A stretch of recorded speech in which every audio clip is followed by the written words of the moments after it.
Tu connais Vinicius Junior, la star du Real Madrid? Mais savais-tu que ce prodige brésilien a commencé avec presque rien? Voici l'histoire inspirante d'un garçon devenu une légende du football mondial. Partie 1. Les débuts modestes. Vinicius Junior est né le 12 juillet 2000 à São Gonçalo, une ville pauvre du Brésil. Sa famille n'avait pas beaucoup d'argent, mais son père croyait en son talent. À seulement 6 ans, Vinicius jouait déjà dans les rues avec ses amis, rêvant de devenir un jour comme Pelé ou Ronaldinho.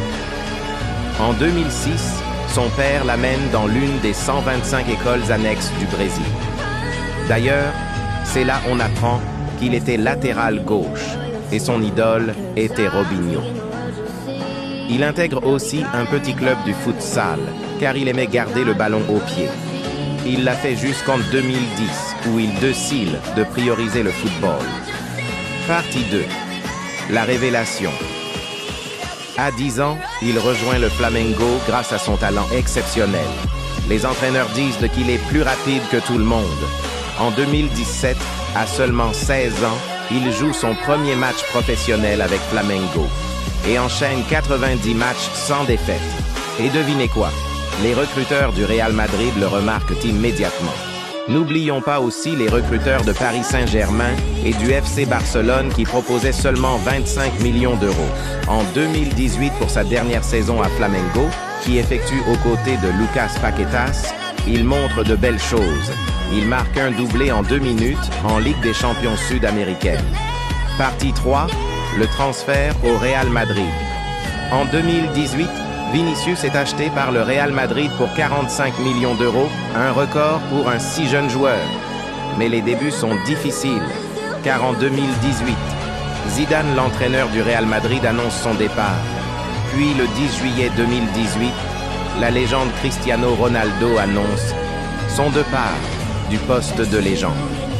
Ainsi Vinicius prend ce poste ailier gauche. Mais ce n'est pas la joie pour lui, tout le monde le critique pour son manque de finition. Certains pensent qu'il ne réussira pas. En février 2019, il dispute son premier Classico contre le FC Barcelone à Santiago. Il fait tout de son possible, mais le Barça gagne 3-0. Le lendemain, il devient la une du journal. Il finit la saison avec 3 buts, 12 passes décisives en 31 matchs. Dans le vestiaire, ce n'est pas la joie pour lui. Partie 4. La renaissance et la gloire. Mais Vinicius ne lâche rien. Il travaille dur et se met de la pression grâce à des entraînements intensifs chez lui. Ainsi, tout change lors de la saison 2021-2022. Sous les ordres de Carlo Ancelotti, il travaille ses frappes et tirs. Fini les occasions manquées, il devient une machine. Son duo avec Benzema détruit les défenses. Il marque 4 buts et 7 passes décisives en Ligue des champions 2021-2022. Il délivre une passe décisive en 8e de finale contre le Paris Saint-Germain, 2 en quart de finale contre Chelsea et marque en demi-finale aller contre Manchester City et en finale contre Liverpool. Il remporte la Ligue des champions, termine champion d'Espagne, gagne la Super Coupe d'Espagne, la Super Coupe de l'UEFA et la Coupe du Monde